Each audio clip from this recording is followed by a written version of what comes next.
I have a local news report here from Scott Township, Pennsylvania, and this may actually be the dumbest controversy ever.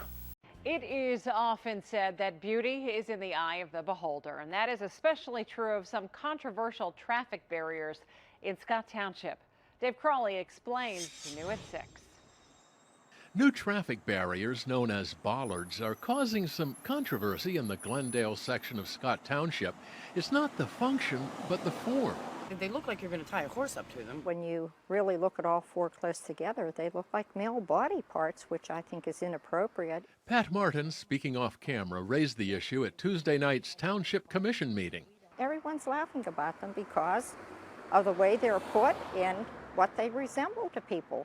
Glendale resident Gina Oveski sees things differently. I walk past here like 20 times a day, and I never thought that one time.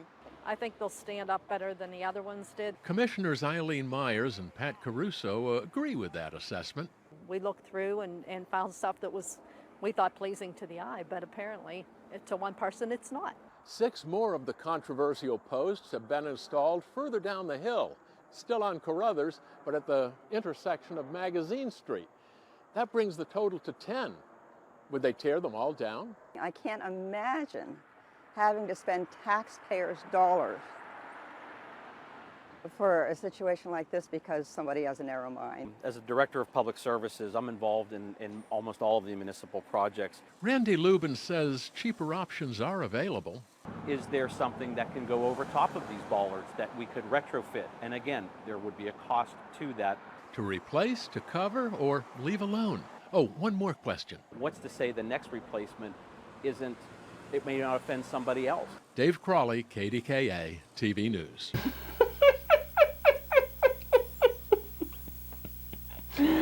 All right, my main takeaway from this is that the local news teams in Scott Township, Pennsylvania need to get some better editors.